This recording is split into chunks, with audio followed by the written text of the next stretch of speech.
terminou a suspensão de decisões que impediam a demarcação de terras indígenas no Paraná. Foram revogadas todas as ações judiciais relacionadas à demarcação da terra indígena Tecoa Guazu Guavirá, no município de Guaíra, na região oeste paranaense. Também foram suspensas as decisões que proibiam a Fundação Nacional dos Povos Indígenas, a FUNAI, de prosseguir com o processo de demarcação. O vice-presidente do STF ainda determinou a intervenção da Comissão de Soluções Fundiárias do Conselho Nacional de Justiça na região. As determinações de Fachin atendem a pedidos das comunidades indígenas Avá-Guarani.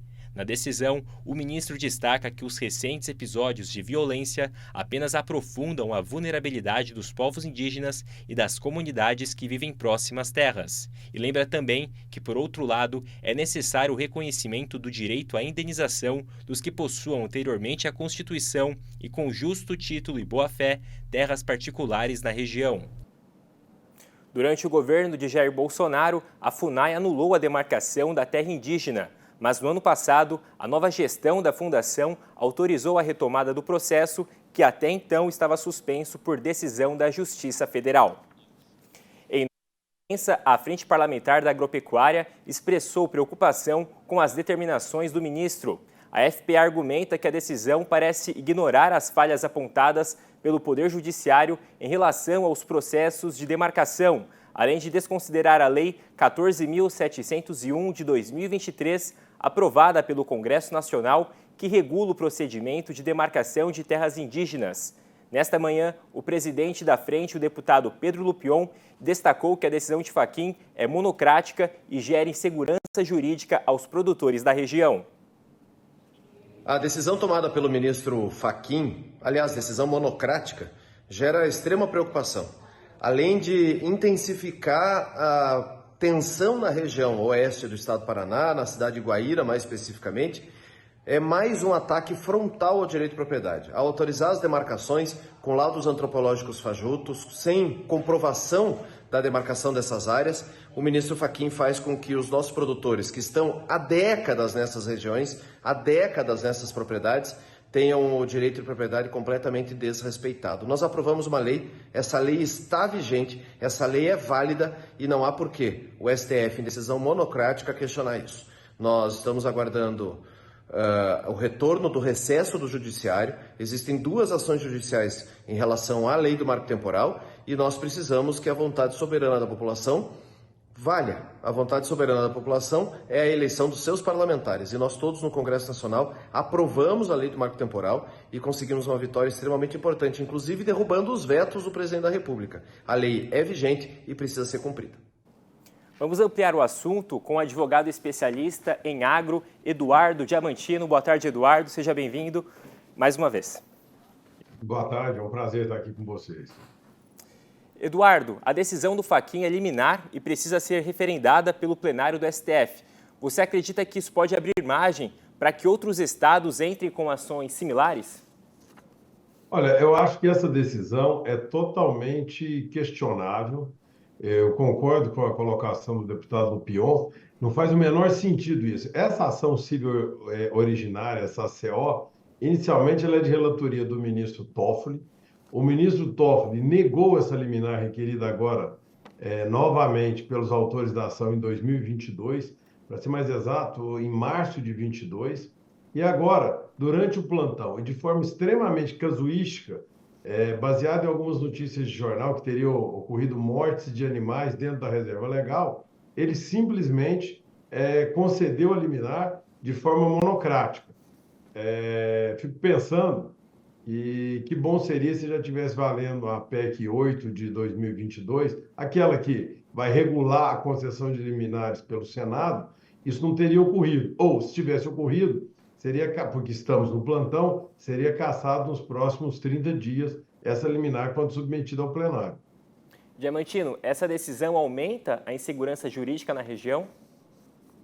Olha, eu acho que aumenta, que essa história... veja, essa ação civil originária, ela discute a implantação da represa de Itaipu, que é algo da década de 70, e que não teria sido feito corretamente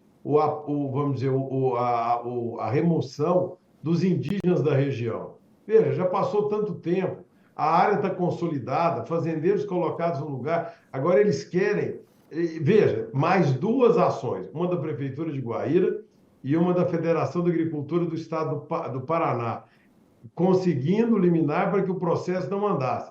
Agora, porque matar alguns animais, caça-se a liminar, isso vai gerar confusão. Essa decisão do ministro Fachin só tem o potencial de gerar confusão, nada mais além disso.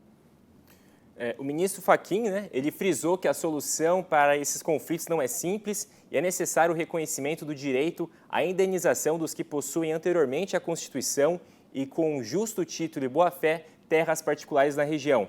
Tem como balancear os dois lados nesse caso?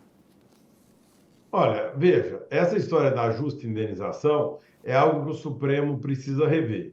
Essa área de fronteira ali enfrenta um problema hoje no STJ e com algumas decisões já no STF, que ela teria sido titulada pelo Estado do Paraná indevidamente.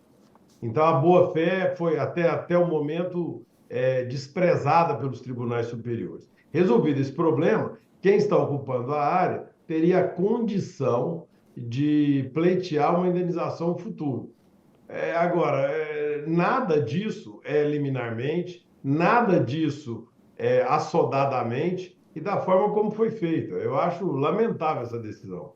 Essa mediação, que mediação que vai existir se eles não respeitam a nova lei vigente, não respeitam o devido processo legal? Veja, se você lê as ações originárias, a FUNAI insiste em conduzir esses processos de forma quase que secreta, sem conduzir publicidade, sem deixar a população se manifestar. Então, na verdade, eu considero essa decisão extremamente pró-indígena e atropelando todos os direitos do cidadão. Aqui no Brasil está acontecendo um negócio muito interessante, que todo mundo quer lembrar do direito indígena, o que eu acho válido.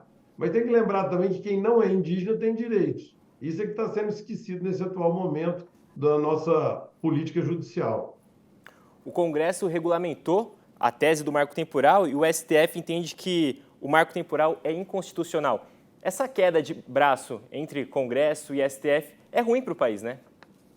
Essa lei que regulamenta, vamos dizer, a criação de reserva indígena, Lei 14.000, eu não me lembro o nome de cabeça, a memória me trai, tem várias virtudes. Talvez ela tenha pecado pela questão do marco temporal. Veja, toda lei que vai contra o entendimento do Supremo tende a ser considerada inconstitucional, embora tecnicamente ela é constitucional até esse pronunciamento. Mas independentemente de com marco temporal ou sem marco temporal, a questão aqui vai ao largo, você está entendendo? Eles estão estudando a possibilidade de criação de uma reserva indígena contra a lei.